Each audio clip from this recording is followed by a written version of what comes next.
Hi, I'm dgerard and this is Pivot to AI, coming to you Monday to Friday. Today, nobody likes a cheat. NeurIPS is an annual conference on machine learning. Here in the AI bubble, NeurIPS is huge, and these days it's flooded with chatbot cash.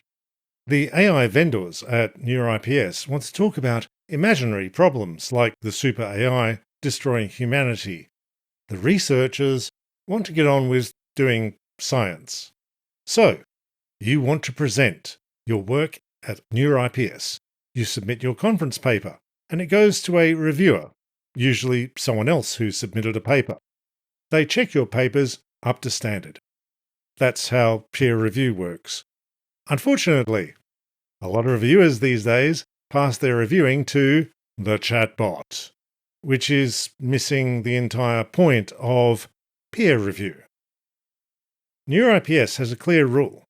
It flatly forbids reviewers from using the chatbot. Quote, "Our policy is strict. Reviewers may not use any LLMs or AI agents in the review process." Unquote. But a few reviewers didn't listen, and now they're yelling in such august scientific venues as LinkedIn that they got caught folding their work off to a chatbot. How did they get caught? NeurIPS put chatbot prompts hidden in the PDFs they sent out for review. These tell the chatbot to use a particular phrase in the review. The bros were deeply aggrieved. Quote, "You do not build a healthy reviewing culture by treating your reviewers as suspects," unquote, said the guy who'd just been busted feeding a paper to the bot. NeurIPS was not the first machine learning conference to try this trick. The International Conference on Machine Learning did the same thing earlier this year. ICML actually had two policies for chatbot reviewing. Policy A was no chatbots allowed.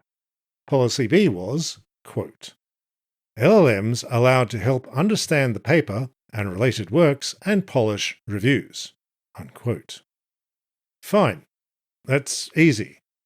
But AI bros refuse to understand consent. They seem offended when they have to consent. So a pile of reviewers signed up for the no chatbots track, and then they used the chatbots anyway, and they got busted.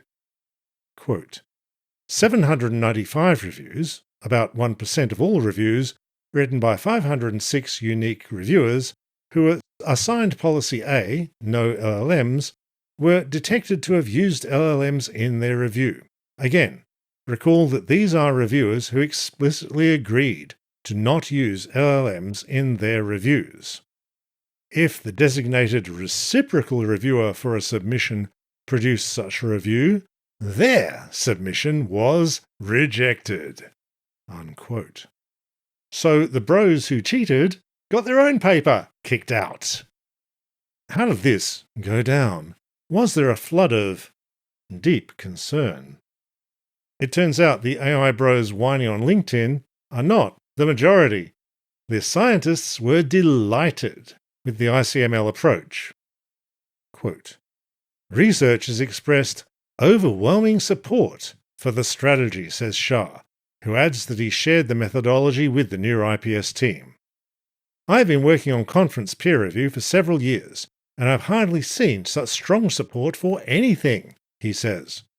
"People were really tired of reviewers copy-pasting AI-generated reviews without putting in any effort." Unquote. Academic reviews are work, but nobody likes a cheat. Thanks for tuning in to Pivot to AI. Please do forward this episode to all the scientists you know. I bet they've got some things to say. Hit like and subscribe on YouTube. Leave a nice review in your podcast app. And don't forget, Pivot to AI runs on the support of our viewers and listeners. Please do put your $5 into the Patreon linked in the show notes. We need this to keep doing this. Thank you all. I'll see you on Monday, and bye for now.